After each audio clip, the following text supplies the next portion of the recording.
proves some kind of life after death for human beings, and happily the same proof is available with regard a future life for animals. Indeed, there are as many animal phantasms as human, perhaps more. Hence, if the human being lives again, so do his dumb friends. Be comforted, then, you who love your pets and have been kind to them. You will see them all again on the soft, undying pasture lands of your Elysium and theirs. Be warned, you who have despised animals and have been cruel to them. Who knows but that, in your future life, you may be as they are now, in subjection. Elliott O'Donnell. Chapter 1. Cats. In opening this volume on animals and their associations with the unknown, I will commence with a case of hauntings in the old manor house at Oxenby. My informant was a Mrs. Hartnoll, whom I can see in mind's eye as distinctly as if I were looking at her now. Hers was a personality that no lapse of time, nothing could efface; a personality that made itself felt on boys of all temperaments; most of all, of course, on those who, like myself, were highly strung and sensitive. She was a classical mistress at L's, the then well-known dame's school in Clifton, where for 3 years, prior to migrating to a public school, I was well grounded in all the mysticisms of Kennedy's Latin Primer and Smith's First Greek Principia. I doubt if she got anything more than a very small salary. Governesses in those days were shockingly remunerated, and I know, poor soul, she had to work monstrously hard. Drumming Latin and Greek into heads as thick as ours was no easy task. But there were times when, the excessive tension on the nerves proving too much, Mrs. Hartnoll stole a little relaxation, when she allowed herself to chat with us, and even to smile.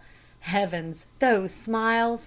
And when I can feel the tingling of my pulses at the bare mention of it, she spoke about herself, stated she had once been young, a declaration so astounding, so utterly beyond our comprehension, that we were rendered quite speechless, and told us anecdotes.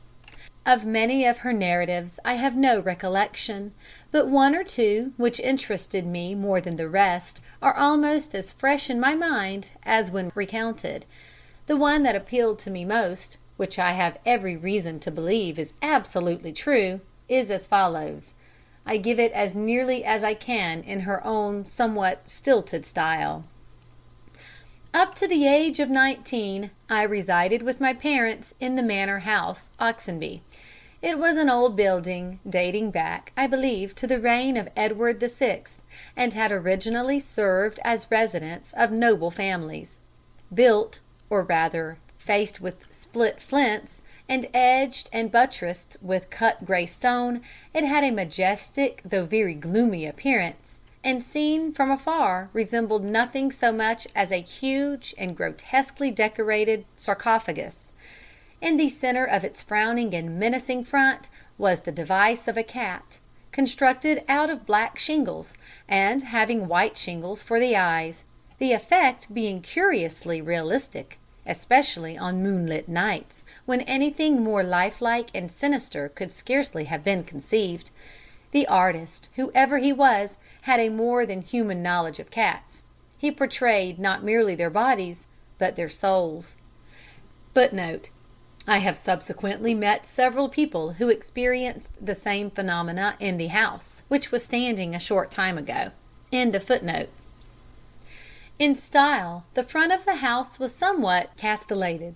2 semicircular bows, or half towers, placed at a suitable distance from each other, rose from the base to the summit of the edifice, to the height of 4 or 5 stairs, and were pierced at every floor with rows of stone mullioned windows.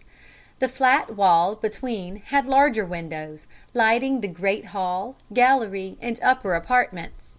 These windows were wholly composed of stained glass, engraved with every imaginable fantastic design: imps, satyrs, dragons, witches, queer shaped trees, hands, eyes, circles, triangles, and